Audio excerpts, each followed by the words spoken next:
Okay, so welcome any of my Bit Move readers that are watching live, or if you're watching this as a rebroadcast, that's totally cool too.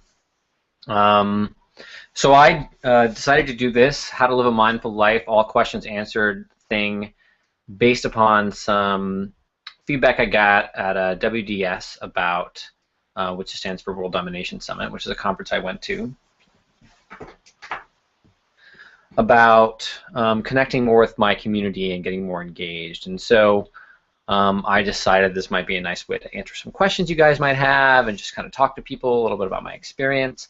I'm a little tired today. I just got back from a relay race on Monday. The race was on Saturday and Sunday, Friday and Saturday. It was a 260-mile relay race from Diamond Lake to Bend, Oregon. And so just kind of getting back into the swing of things. It was a great race, difficult for me. I'm going to be posting a blog post about that soon. If you're watching this on rebroadcast, you'll probably have already seen it. So if you are signed on and can see the event, that's awesome. If you want to send me a question, you can send me a question through the Q&A app, which is on the Google Hangout page. I'll also kind of keep an eye on my Twitter and Facebook feeds, so if someone pops a question up there, I can answer it. So let me kind of get started. Again, the basic idea is just to answer people's questions you have about mindfulness, about me, what my experience is, what my story is. And so no question is sort of out of bounds, no question is inappropriate. I'm happy to answer any question there is that people might have. So I guess I'll just go ahead and get started. Let me see if I have a question up here. I'm just double checking to make sure this is all working. I think everything is going good. Okay. So, first question that I have here is, anybody using mindfulness meditation, what are the long-term benefits and how has it helped you? So, mindfulness meditation, there's a lot of different types of meditation that are called mindfulness meditation. Pretty much any type of meditation is mindfulness meditation. There are specific types of meditation called Vipassana or wisdom-seeking meditation or meditation on koans that may not be considered mindfulness meditation, but pretty much most meditations that people have come across have some aspect of mindfulness in them. So the long-term benefits of mindfulness meditation. There's a lot of research out there about the long-term benefits of meditation. Does things like reduces stress, increases your levels of happiness, helps you connect more with other people, helps you learn more from your own wisdom and intuition. But my personal benefits that I've experienced from mindfulness meditation, when I was a lot younger, I used to be very argumentative and very focused on being right all the time. In fact, when I was in high school, I was in the high school choir, church choir that I went to, and at the end of your senior year, everyone gets up and kind of talks about who you are, what they like about you, what they learned about you, and that kind of stuff. And one of the things that people said a lot about me, it's a pretty common thing people said, was that I was very argumentative. And I remember at the time being really bothered by that people just saw this sort of one dimension of who I was, this sort of argumentativeness, this aversion, this sort of resistant personality that I had, and didn't see many of the other more subtle aspects of my personality. And part of the reason why I think I was like that when I was younger is I didn't have a lot of tools. I didn't have a lot of awareness to know, one, when I was going into that aversive, argumentative state, and also didn't have a lot of tools to deal with difficulties that arose for me. And so instead, what I did is I kind of just, they have that old phrase, when all you have is a hammer, everything looks like a nail. When you only have that one tool to be able to deal with all the things in your life, then you use that tool all the time. And I find when I meet a lot of people and work with clients, that's something that happens a lot. They have developed this one tool. The tool seems to work maybe 50, 60% of the time, and so then they use that tool 100% of the time or 90% of the time. That's the only tool that they have. For me, what mindfulness meditation has taught me is, one, awareness about the tools that I am using, and two, realizing that I have a lot of other tools and capabilities at my disposal to use in different situations. That I don't always have to respond in a situation with aversion. I don't always have to respond in a situation with anger or disagreement. That certainly comes up sometimes. But that I have a choice, that I have a freedom to make a different choice. I have the freedom to choose to respond with compassion. I have the freedom to respond with empathy. I have the freedom to respond with silence if that's what's most appropriate. And I think before I started meditating, I didn't have the space around situations to be able to choose my response. Someone would say something, I would notice in my mind that I disagreed with that idea, or I had some problem with it, or I felt threatened by it, and I would just instantly respond. And meditation has taught me that now I can have that thought or that experience arise. In Buddhism, they often call this the first nen, so it's the experience of something. This, oh, I hear a noise, or oh, that person said something I may not like. And then now there is a space between that first initial, that first nen, that first experience, and the second nen, or my response, the story I'm making up about it. And so I can choose in that moment how I want to shape my own thoughts, how I want to shape my response, and how I need to show up in a different way. So that's one of the benefits I've personally experienced. I mean, I've also experienced a lot of other benefits, like the ability to slow my thoughts down, the ability to buffer emotions so I'm not always responding from reactivity. But the biggest thing for me is awareness of how I'm responding to things and the ability to choose something different. Great, so I hope that kind of answered that question. Move on to my second question here. So how to practice mindfulness? Any tips or instructions? Of course, if you read my blog, I give lots of tips about how to practice mindfulness. I would say the simplest way to practice mindfulness is to pick something you enjoy and pay a lot of attention to it. So often we feel like we need to do mindfulness around things that are difficult, and I think that can be very valuable. In fact, I think that's probably can be some of the most powerful mindfulness you can practice. But I'd say the easiest gate into mindfulness is to pick something you enjoy and pay more attention to it. So let's say, for example, you really enjoy hiking.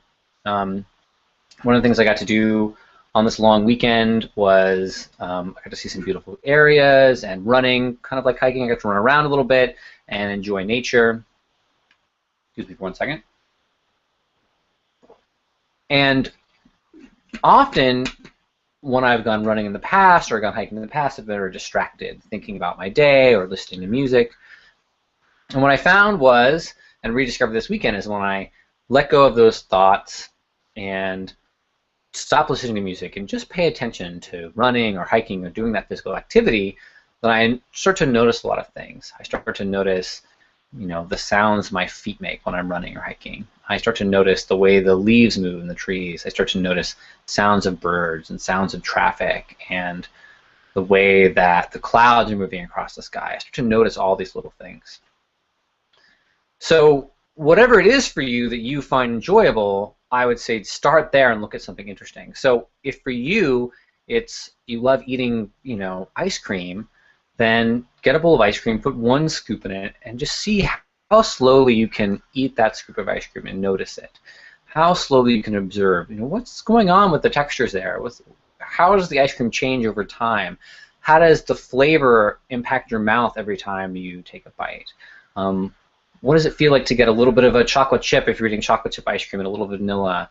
How does your mind respond when you get a flavor or your tongue starts to get really cold? What are the things that are happening with your hands? You know, as you eat ice cream, even you're moving the bowl with your hand, and what is your left hand doing? What is your right hand doing? So there's a million things to pay attention to. You could pick a square yard in the ground and spend your whole life just noticing all the different things that are happening in that space. You know, mindfulness doesn't have to be slow. It doesn't have to be just about things you can enjoy, but that's a good way to get started. And then the goal with mindfulness is to bring as much attention and awareness as appropriate into as many situations as you can. So to bring that mindfulness into driving, to bring it into working, to bring it into your relationships.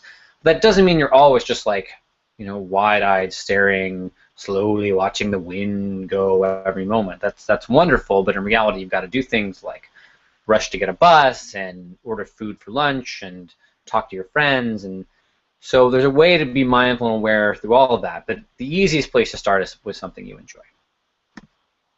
Okay. Another similar question, what is right mindfulness?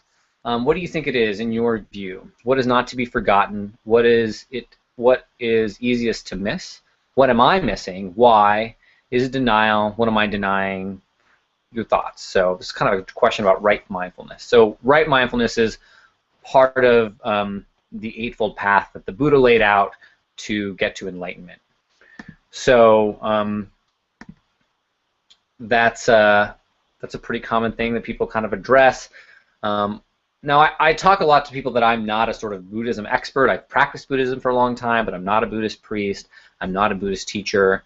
And so even though I have opinions about Buddhism, it's not something that I am an expert in. So I'll give you my best interpretation, but please seek out your own spiritual advisor in your own sect of Buddhism, or read about Buddhism to kind of get the Buddha's view on what right mindfulness is. But I'll kind of give you my interpretation and go from there, and you guys can let me know what you think about that. So right mindfulness. So right mindfulness has to do with paying attention to the right things and using mindfulness as a skillful mean.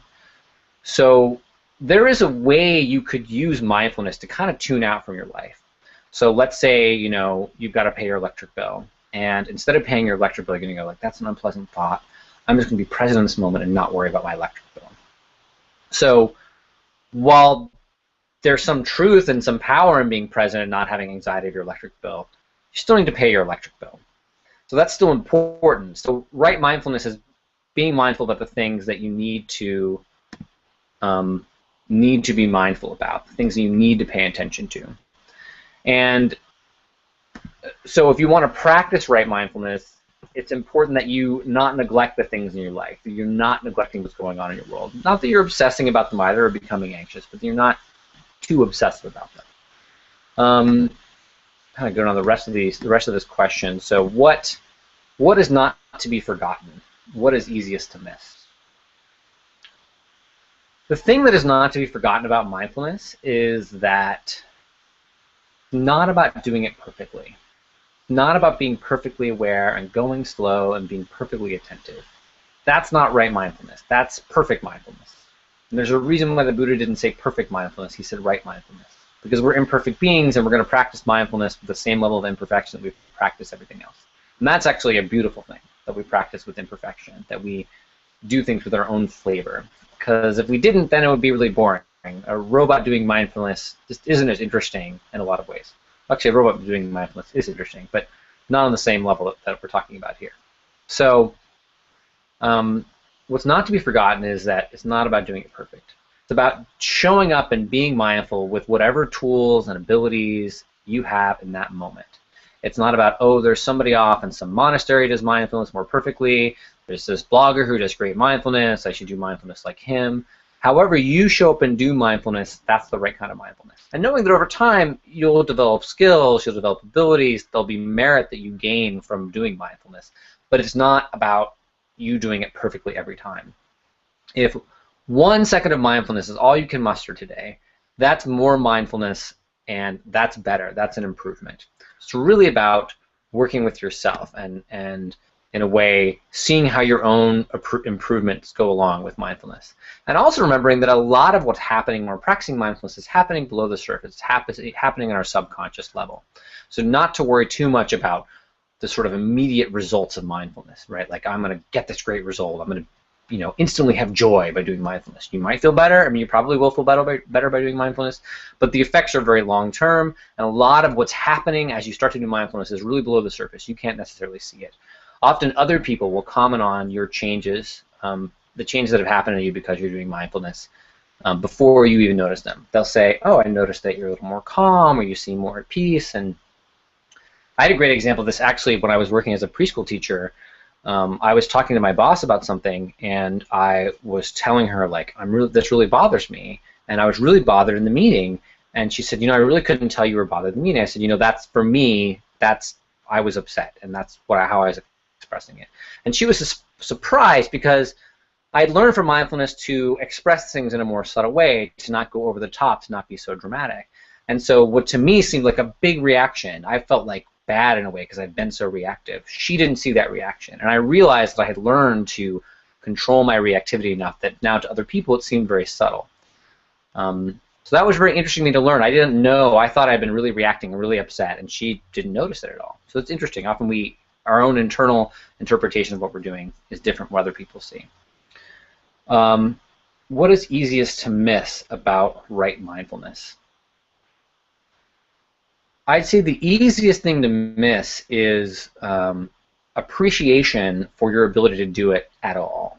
So what people often focus on is how their mind is busy or how they're not doing mindfulness correctly, as opposed to focusing on the merit or the benefit that you're getting. It's more about people tend to focus on what is going wrong with what you're doing, instead of, wow, I was able to stay focused, or wow, I was able to slow my thoughts down just a little bit. When I was first practicing meditation, the one thing I kept returning to again and again that kept me meditating and kept me practicing mindfulness was that every time I sat down to meditate, every time I practiced mindfulness, my mind just felt a little bit better, felt a little bit more calm. There was a little bit more space there. And because I focused on that benefit instead of all the things I was doing wrong, and I did do all sorts of things wrong and continue to do things wrong, and my mind was crazy, and I kind of made some bad choices with mindfulness and didn't always use it the best way. Because I focused on that positive benefit, I was able to keep going with it. So I'd say don't miss the fact that you are doing mindfulness and that you should appreciate the fact that you're willing to show up for that. In fact, when I taught yoga classes, I always made sure to tell people or ask people when we did our closing meditation, the Savasana, to thank yourself for the energy and courage to show up and do yoga that day. Just have to meditate for 5 minutes, 1 minute, 30 seconds, whatever it is. Make sure at the end of that meditation that you say to yourself, thank you for having the energy to show up today. Because that gratitude to yourself for showing up to meditate can be very, very powerful. And the last couple questions here, what am I missing? Is it denial? What am I denying?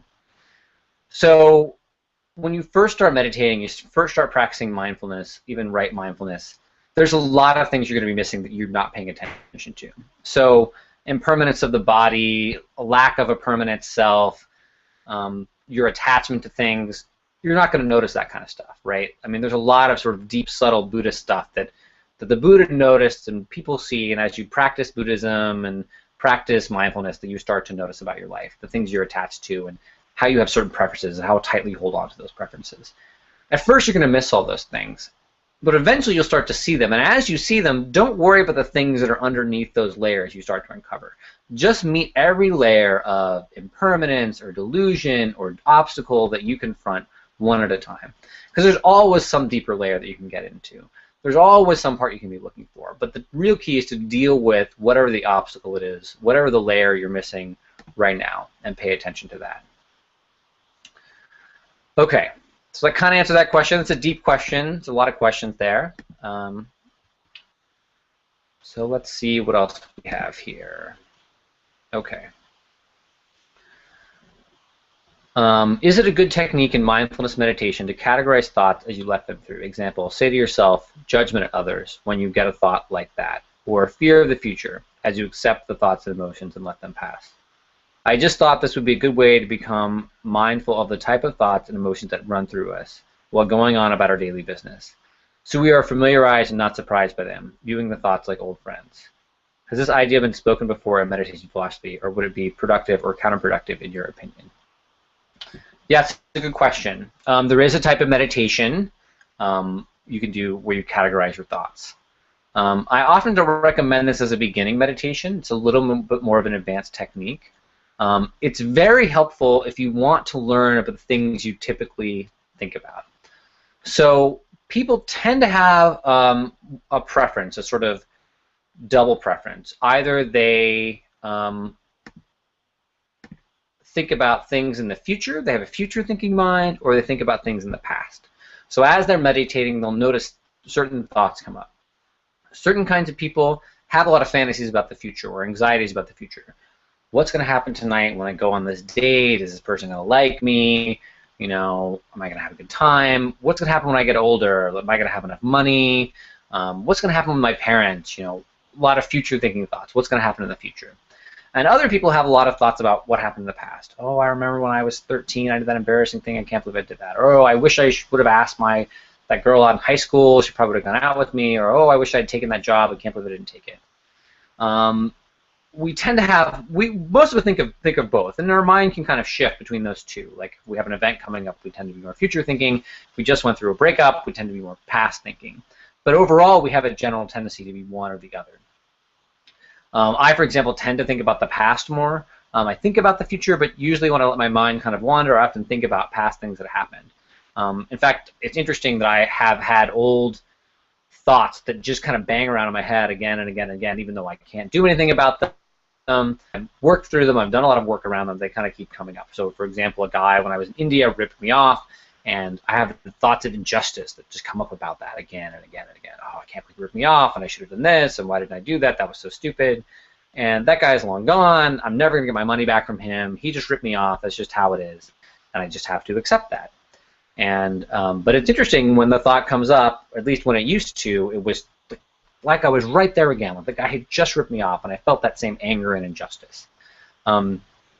So what has been helpful for me to notice about the fact that I have these past thoughts and that I tend towards the past is just to be aware when I start to think about things in the past. So when I start to think about things in the past that are bothering me or they come up a lot, I can go, oh, okay, I'm having a lot of past thinking. What's going on there? Why am I having those thoughts? Is this really helpful? What can I do right now to be more skillful in this moment? In general, though, I would say the best thing to do with your thoughts is to notice them, even if you're doing this categorization, is notice those thoughts. Okay, future past thought, oh, that's a judgment of someone else, and to let those things go, at least during meditation. Now, I do recommend that people do a sort of weekly practice or focus on something, noticing some things in their lives. So a lot of the stuff that's come up for me around meditation or working with a coach that I work with, I've used that as a daily check-in to kind of check in. And I've sent some of that stuff out on social media. So for a while I was practicing with judgment. I noticed that judgment was arising when I was talking to a lot of people. So I kind of wrote down something every day that I noticed that I was judging that day as a way to become more aware of judgment. So that's a great sort of daily mindfulness practice, to pick something that you notice is coming up a lot for you, to do your best to notice those thoughts, and to try to kind of figure out what is underneath those thoughts and to create some acceptance and awareness around them. But I'd be careful to not try to categorize all your thoughts all the time.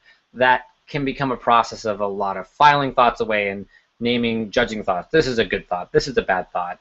And in reality, these thoughts just arise, they exist for a period of time, and they disappear.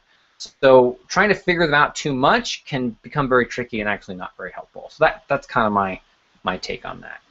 Okay, let's see what else we have here. How are you successful in meditation? What is it that goes through your head when you are trying to quiet the mind? I've been successful, but only for short periods of time. During those periods, I feel deep calmness and happiness, but I cannot get it to last for long. It is hard work to stop thinking. Could anyone share their methods? That's a great question. So how to be successful in meditation? This is something I encounter all the time with clients. I encounter with myself. We encountered it a lot at the monastery. So you are successful with meditation if you continue to return to the object of meditation on a regular basis. That's pretty much the only thing that you need to do to be successful in meditation. There's not a trick to it. There's no, you reach a certain point, you get a gold medal. And in fact, I would say that the desire to try to achieve something in meditation, to get some gold medal, can be counterproductive. Can actually is not very helpful. And the reason for that is that you start to see meditation as this thing that you're doing to get something else. And the whole point of meditation is to be present with what is going on right now, to be able to notice your thoughts dispassionately, accept them for what they are, and to not become attached to them. So if you're trying to use meditation to get something else, you're by that very nature not being present. You're reaching into the future for something that's not here right now. And so it's counterproductive to be that way. So what I would say is success in meditation is every time you notice that you're not focused on your object of meditation, whatever it is. So if you're meditating on the breath, your breathing,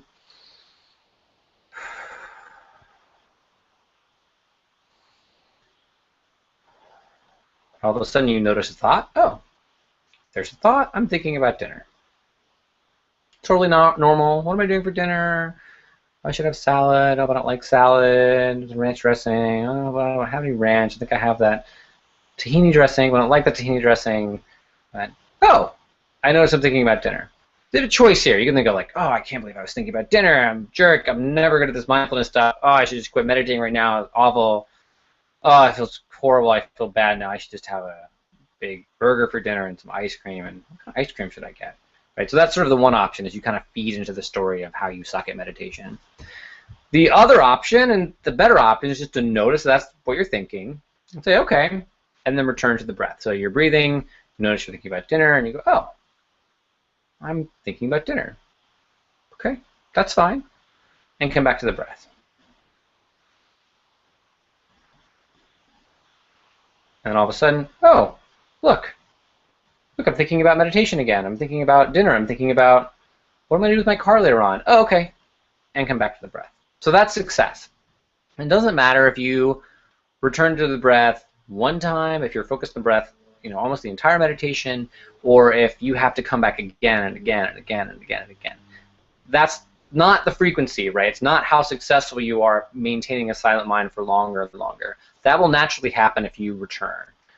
Your mind will slowly start to settle down. The example people use is like a snow globe. Your mind slowly starts to settle down over time as you're willing to return. And the mind is tricky. It likes to get you to think. That's what the mind does. It's its job. So it's like, okay, I'm going to try to think more. And so often, especially when you first start meditating, it can be very difficult to get it to quiet down. So I would encourage you to look at success in meditation as the ability to return to the object of meditation whenever you notice yourself thinking. If you don't notice that you're thinking, and that's fine for 20 minutes, that's fine. And when you do come back, that's great. Whenever you come back, that's perfectly fine. There's nothing wrong with thinking. That's a totally natural process. So that's success in meditation. Success in meditation is not having a perfectly quiet mind for an hour. It's very difficult to do. Even when I was in the monastery meditating for hours and hours a day, my whole environment was set up to help me have a quiet mind. There were periods of meditation I had that I could just not stop thinking. And there were periods of meditation where my mind was totally quiet and I felt like I didn't have to do anything. And certainly you're more likely to have periods of time where your mind is quiet if you meditate more often, if you apply the proper amount of effort, but it's not like you're a failure if you are trying to meditate and your mind isn't quiet. That's just a natural part of meditation. That's just how meditation works. So I hope that was helpful. If you have specific obstacles that you're having issues with, please feel free to email me. Happy to answer those questions via email or anything else. So let's see what other questions we have here. Kind of already answered that one. Okay, so how to go about learning how to meditate. That is a great question. It's something I want to create a course on. It's something I want to work on to create a course, and that's something I'm going to do. But there are some very simple ways to learn how to meditate. So the simplest way to learn how to meditate is to learn to meditate on your breath. Breath meditation is ancient. It's been used for thousands and thousands of years by people in wisdom traditions. Buddhism, Hinduism, even Christianity has a form of centering prayer that works around the breath. And singing, a lot of the musical aspects of many religions use breath as a focus of meditation. So if you want to learn how to meditate, I'll just kind of teach you right now. It's really simple. We'll just do a simple breath meditation. So find a comfortable position. Ideally, you want your hips to be above your knees. So if this is your hip right here, and here are your knees down here, you want your hips to be slightly above your knees. If you sit like this, it'll be hard on your low back and also cut off circulations to your legs. So you want your hip to be slightly tilted. If you're sitting cross-legged on the ground, you don't have to sit cross-legged on the ground to meditate. Some people do. If you're flexible enough to do that, that's great. Make sure you're sitting with a little bit of a cushion underneath you, so your knees are underneath your hips. If you're sitting on a chair, it's important to scoot to the front of the chair, and if you have long legs especially, to put a little cushion under you so you're sitting kind of, again, with this tilt downwards. Then with your hands, you can just place your hands on your knees, or you can put your hands in the universal mudra like this. If you want to do this thing, that's cool too. These mudras all have significances, which I'm not going to get into. Just do something with your hands that's intentional. Don't just leave them hanging by your side. Do something intentional with your hands. Because at some point you start to think about, what am I doing with my hands? Should I be doing this? And you want to fidget, and so if you give your hands something specific to do, you'll be better off. So once you get in that comfortable position, imagine there's a string at the top of your head that's lifting your head up really high, lifting your spine up so you're sitting up really straight, almost too strictly straight. Feel yourself growing really tall, and then let that relax just a little bit. You want to be alert and attentive, but you don't want to be like stiff as a board. That's going to be uncomfortable. You won't be able to breathe. So once you get in that position, in Zen meditation, we don't close our eyes. We soften our gaze and pick a spot on the ground to kind of look at and soften our gaze. We kind of go, our eyes often go out of focus. But if that's weird for you or hard for you, you can always try closing your eyes. A lot of traditions close their eyes, and that's perfectly fine too. So whatever your practice is. So soften your gaze, and then just kind of rock. I would recommend rocking to the side a couple times, kind of front to back to find your center, and then settle into as little movement as you can. So not moving your body. Your body's going to continue to move. Your eyes will blink. Your tongue will probably move in your mouth. There's going to be subtle adjustments to keep you upright, and your body's obviously going to move to breathe. But as much stillness as you can bring in, and gentle stillness. This isn't the holding myself tense stillness. And then as you do that, just take a few deep breaths. Another deep breath. And one last deep breath. Great. And just let yourself start to breathe naturally. Now every time you tell yourself to breathe naturally, it'll become weird to breathe naturally. Oh, I didn't notice I was breathing before. Now I kind of think about it. Am I doing it the right way? I feel even uncomfortable, but that's okay. Those are just thoughts. Just notice those thoughts and just come back to whatever your breath is.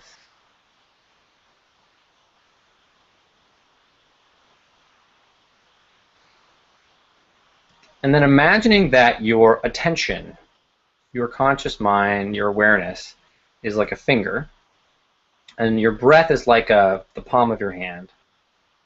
Exhale completely, all the way down so you don't have anything left. And then take the palm of your hand and your attention. Breathe all the way in. As you get fully in, put your attention down on the breath as you exhale.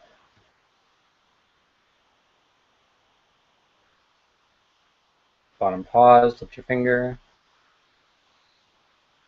Breathe in again. Attention on the breath as you exhale. Breathe in.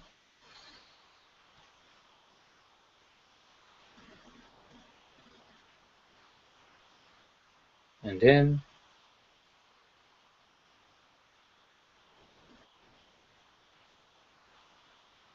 Your goal with each breath, your intention with each breath, is to stay fully present for one exhale. So your goal is not to stay fully present for 5 exhales, or 10 exhales, or 1,000,000 exhales, or 100,000,000 exhales, but to stay fully present for one exhale at a time. Breathing in.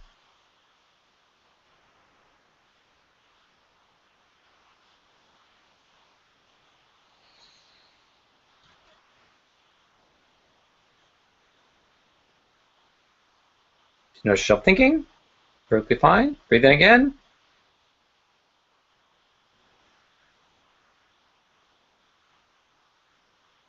People often ask me when I do this meditation, do you actually put your finger down on your hand?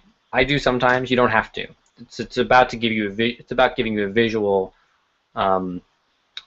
cue to the type of what you're doing with your attention and the object of meditation. They have this idea of these two objects touching, which is kind of what is going on with meditation. So that's a great way to learn meditation. Another way to learn meditation is to look up videos on YouTube, to buy a book about meditation, but there's a million ways to meditate. This one of the easiest ways to do it on your breath, but you can do it on pretty much anything you want. You can make up your own meditation. There's really no way to do a bad meditation. I would encourage you not to meditate on things that disturb you or bother you a lot. So if you're an angry person, I wouldn't, use a meditation to try to think of all the things you're angry about. That could have certain value under the right kind of guidance, but I would be careful about that. I would just instead focus on the physical body. So that kind of answered your question and gave you a little start to how to practice meditation. If you want to learn more about how to meditate, feel free to email me. I'm happy to send you some recommendations on books or things like that. So, what does mindfulness meditation produce? What are the benefits of daily mindfulness meditation? So what does it produce? I think that's the reason why I kind of answered what the benefits are, but what does it produce? So what does meditation produce? So meditation doesn't really produce anything.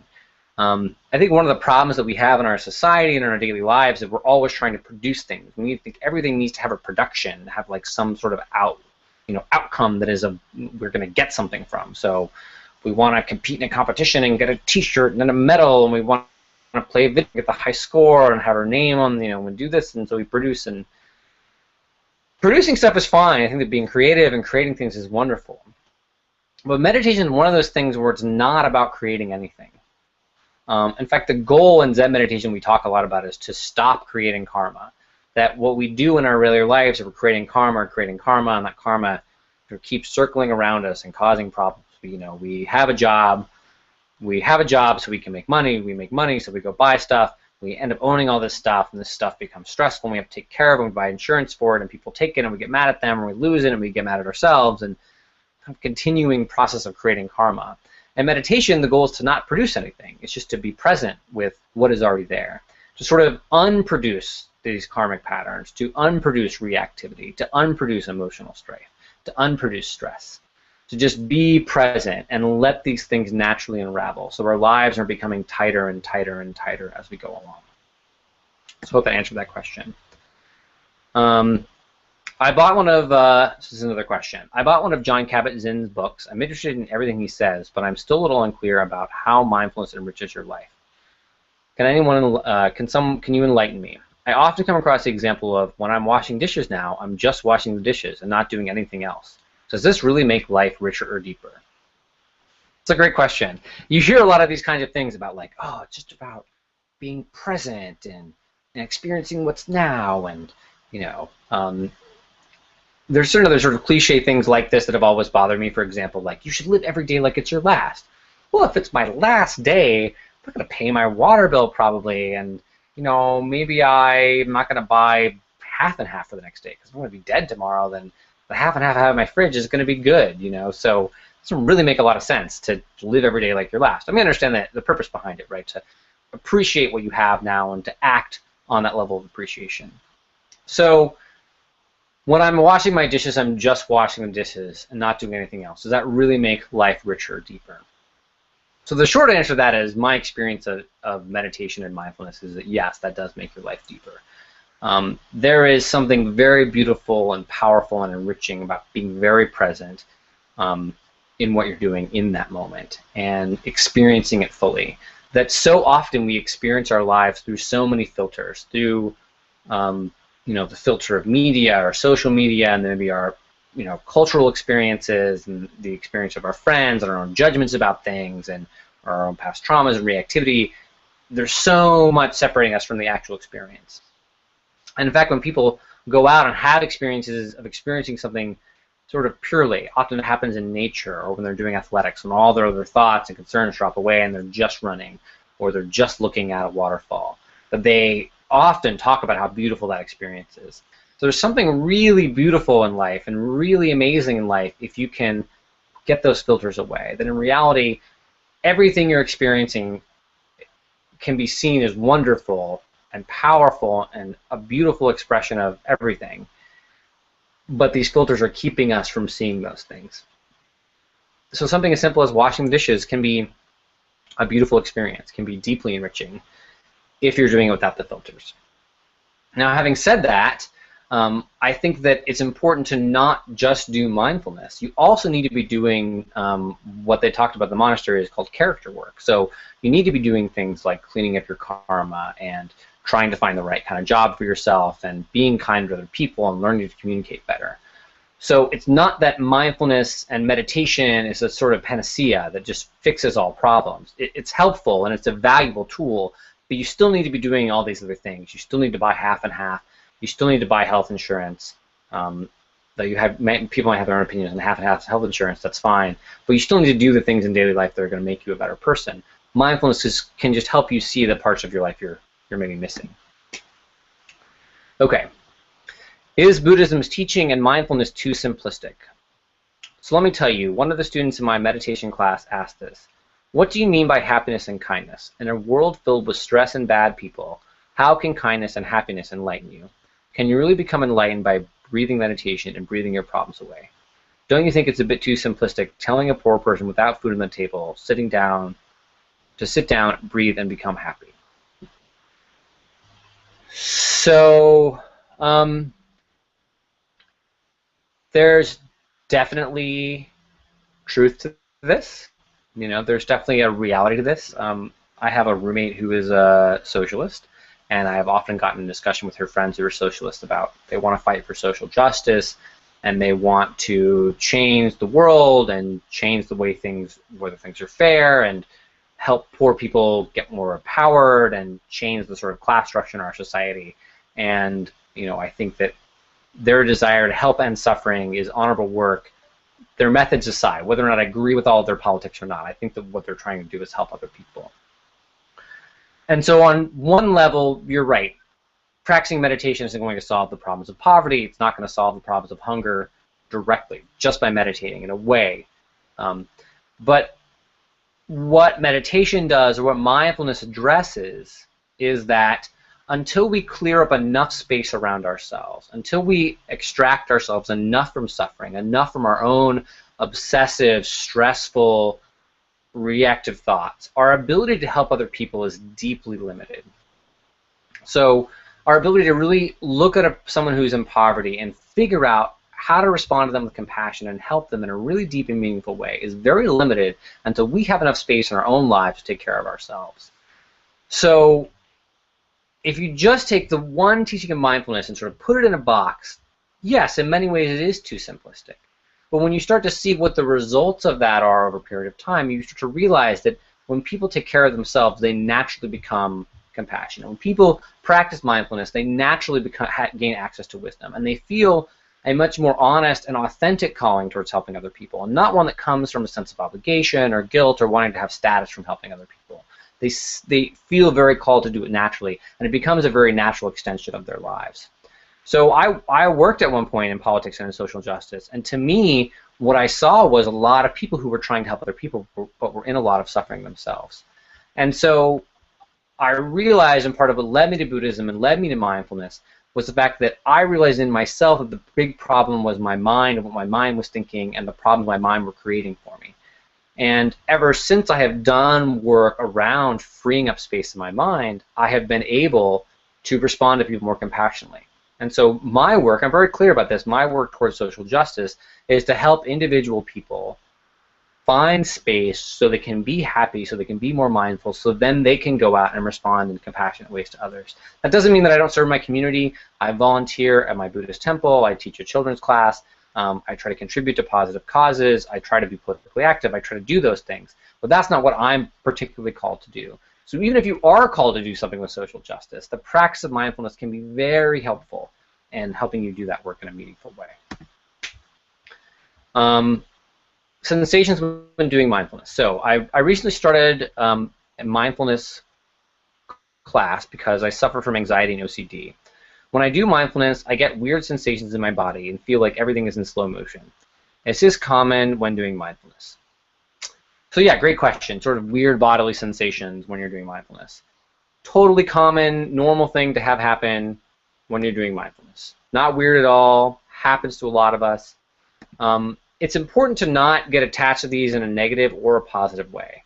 So if you have weird bodily feelings, if you have something unusual going on, that's totally normal. That doesn't mean that you're like doing mindfulness right, like, oh, I want to get those weird, cool feelings. That can become an obstacle in and of itself. There are things that just naturally happen when you're doing mindfulness or doing a lot of meditation. And they're things that will happen for a period of time and then may stop happening and then might start happening again.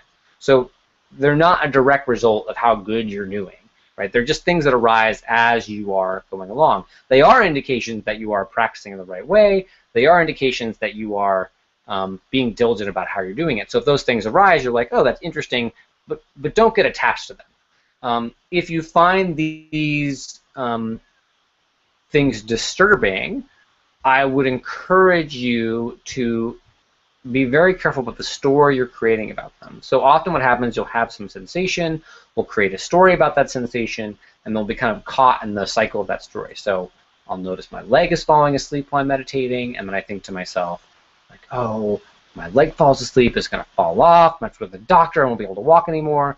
That's a little mind trap. So if you notice your leg falling asleep, at first see if you can just stay with the sensation of, what does my leg feel like when it's falling asleep? What's going on? Do I need to sense my leg to know that it's okay? Because in reality, it's mostly your nerve getting cut off. Your leg is going to be fine. So your nerve is just being pressed a little bit by, it's often the nerve in the leg or the nerve sort of in your sick bone that gets cut off when you're sitting. But just notice what that's like and see if you can just be okay with it and not respond to it.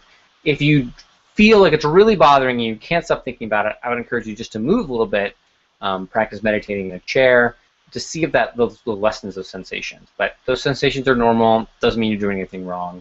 If you do start experiencing a lot of regular hallucinations when you're meditating, or especially if you're experiencing hallucinations when you're not meditating, you might want to go get that checked out by a doctor. Sometimes mindfulness and practicing meditation can trigger things from your past that can come up in weird ways. So if you start to have sort of weird other psychological symptoms as a result of meditation, I'd recommend talking to someone about that. It may not be a big deal. In fact, most of the time it's not, but it's helpful when you're having those experiences to have a guide. So I'd find a mindfulness teacher that you like, find a Zen center, or even a priest to talk to, something like that, to get a little bit of guidance about having those types of experiences.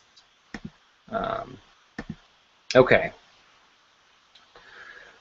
Ever since I had a traumatic experience, I was worried about my health. I used to focus on my physical health, but now I'm always worried about my mental health.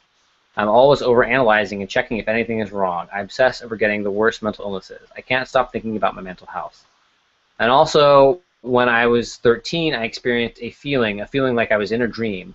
Maybe it was caused by stress, and it was only 2 times. I decided to do some research about it and found out it was derealization and saw all the horrible things related to it. Now I obsess over it. Everything just seems foreign and not right. I'm now going to mindfulness therapy, and I've gone to 2 sessions, but I still don't feel any different. My therapist said not to think about my thoughts, to think more about what's happening in my body, but it's so hard. Please help me. I feel like crap and can't even concentrate. Updates.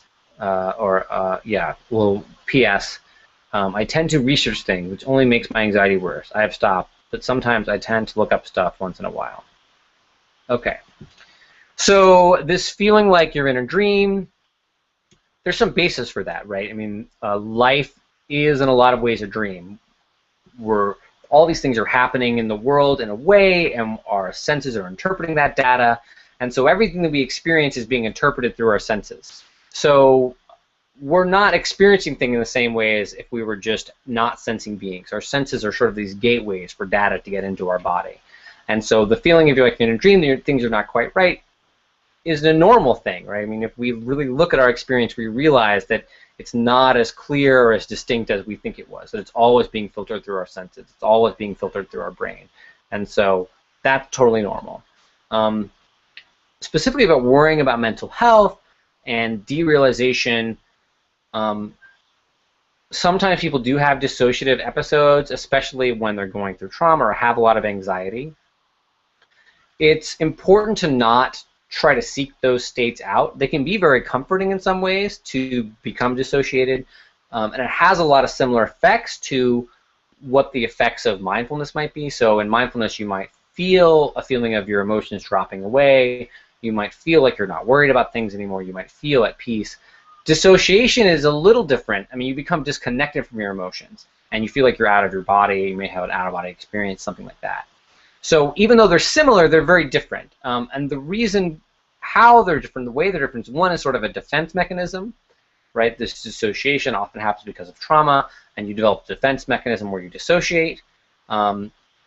Whereas mindfulness is a seeing through what's going on. It's seeing past what's happening. And so it's important that when you're meditating, you notice the difference between these two things, and you try to not get caught in this idea that dissociation is where you want to be, that there's a way to be present, to be very aware, to be experiencing things, to be in your body, fully aware of what's going on, and to not have those sort of disturbing thoughts. It sounds to me like this person should continue doing therapy. It sounds like you're in the right place, doing the right kind of things, and to do your best to notice when you have this obsession about looking things up, and to do your best to keep that at a minimum. But I would also say to not beat yourself up too much when you do research things. I always tell clients, and something I work on myself, is if you're going to succeed or fail, and those are kind of loose terms, it's very important that when you fail, that you fail with awareness. So if you notice that you slip and start to look something up, instead of beating yourself up about it or saying, like, screw it, well, I might as well look everything up because I'm already doing it, to notice what happened right before you started looking something up. Or if you're on a diet and you go off your diet, what happened right before you went off your diet? Because the information of why it is that you're getting off track from what you're wanting to be doing is probably the most valuable information you can have. When everything's going on perfectly, it's helpful to know what's going right, but it's more important to know what happens when things go wrong. Because those moments when things go wrong, go awry, go off our plan, are the moments that we can actually learn the most about what can make us successful in the future. What are the obstacles that are standing in our way that we need to work with and deal with to become the kinds of people we want to be. All right, so I'm going to answer one more question, and that's kind of it. So here's the last one. I've been practicing Buddhism on and off for a couple of months now: yoga, exercise, meditation, healthful eating, compassion towards all sentient beings, mindfulness. But I seem to really get stuck at the lust part. I'm a 19-year-old male, and I'm like not allowed to masturbate if I'm Buddhist, or rather, not that I'm forbidden from doing so, but will masturbating continue my karmic cycle and further increase my attachment / prevent clear perception? I seem to have an insatiable sex drive, and this has been tough for me. Any insight is greatly appreciated. Thanks. So, yes, that's a great question. Buddhism and lust. There's a precept in Buddhism about lust. The Zen precept that I took was I vow not to misuse sexual energy, but to be respectful in mind, thought, and action. So I've known people at the monastery and other Buddhists who have practiced with not touching their body, or touching your body, but just focusing on the physical sensations of touching and not indulging in fantasy, because that's not reality in a way. So I understand the point there. And they learned a lot from that experience about what is sexual energy and how to gain more control over it. But I know none of them who were successful over the long term at maintaining that. Now, I come from a specific religious tradition, Zen Buddhism. In our tradition, the priests are not celibate. So that's not emphasized, right? So that's not, celibacy is not emphasized. In traditional Buddhism, Theravada Buddhism, and several sects of Hinduism, celibacy and not using sexual energy is very important. It's one of those aesthetic practices. So if you're from one of those traditions, you have to really ask one of those followers how they do it. In my experience, unless your intention is to become a monk, I wouldn't try to practice, at least for a long period of time, with not using your sexuality. Sexuality can be another dharma gate into mindfulness. What I would encourage you to do is notice the thoughts that you're having around sex, and noticing whether they're wholesome thoughts or not, noticing how you're engaging that fantasy. So if you engage in fantasy a little bit, if you see a pretty girl and you're thinking about her, and you're masturbating, and you're doing it a little bit, like, I can't remember how much I did it when I was 19, but if you're doing it maybe once a day or a few times a week, I would say that's fine. Don't worry about it. Just notice that when the sensation arises, notice the desire, notice what's going on there. Try to maintain awareness throughout that whole process. If it's something you're doing 4 or 5, 6 times a day, it's becoming an obsession, then that's something entirely different. That means you're engaging in that for another reason. So one way to practice with this would be maybe the first time you notice that you have a desire, you're thinking of a girl and you have a desire, or boy, whatever the case may be. So you're thinking of a girl or a boy, and you're thinking about their physical body, and you have that desire to masturbate arise. See if you can notice that desire without acting on it. what is that sensation like? What are the sensations in the body? Where do you feel it? What kind of thoughts are going through your head? How do you feel about those thoughts? What do you have a reaction to them? Do you think they're shameful thoughts or good thoughts, or how are you indulging them? And see if you can notice that cycle of desire rise, exist for a period of time, and see if you can just stay with it as it disappears and noticing what kind of fades away. The reason why is that can give you a lot of information to know about desire and learn about how desire and the actioning on sexual desire is optional. So when you get in a situation in the future where maybe you are tempted to cheat on a partner or sleep with someone that you probably shouldn't sleep with, if you get drunk at a party and there's a girl and she wants to sleep with you but she's too intoxicated, that you are able to notice that desire but not act on it. So that can be very valuable. That's one technique you might try.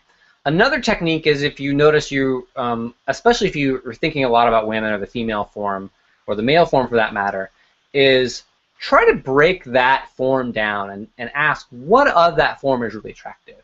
So if I were to take everything away and I were just to take, for example, a collarbone, just a collarbone by itself, is that attractive, right? Not like, a collarbone on a woman might be very attractive, but if you just take everything else away from her, just the collarbone, is that what you're attracted to? Or maybe like just a lip. If you imagine just a lip floating in space, is that attractive? And the reason why this meditation is interesting is you start to see that what we're attracted to is this compilation of things, right? It's not just a lip or a collarbone or a breast, right? It's a combination of all these things together, and how our desire is a construct that we are creating in our minds. And to know that it is sort of impermanent and permeable as anything else in our lives, as opposed to this solid object that we can't get past. The last thing that I would say about this is that having a sex drive is normal. There's a way to practice with sexuality with a partner or with yourself in a way you can use a lot of mindfulness and use a lot of awareness and use it as a powerful tool of meditation and mindfulness.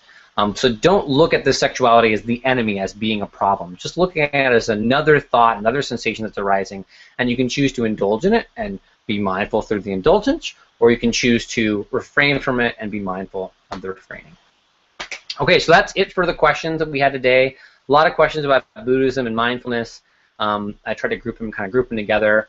We might talk about some different things next week, maybe a little bit more about fitness or how to exercise mindfully. If you have questions or concerns or any follow-up questions about any things I talked about today, please feel free to shoot me an email, Toku, T-O-K-U, at mindfitmove.com. That's Toku, it's like tofu but with a K, T-O-K-U, at mindmove.com. I'm going to be doing these question and answer sessions every Tuesday. The first Tuesday of the month. This is my first one. I'm committing to doing them till December.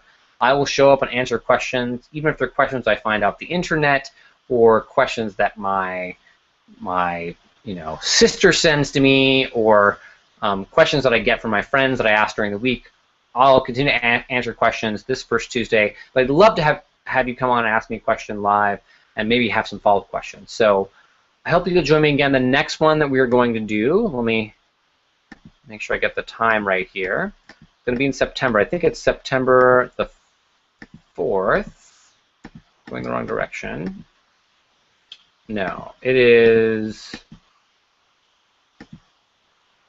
the September the 2nd. So Tuesday, September the 2nd. It'll be at 5 p.m. Pacific Daylight Time, Pacific Standard Time, Pacific Time, whichever one. And I hope that you will come by and check it out and ask a question.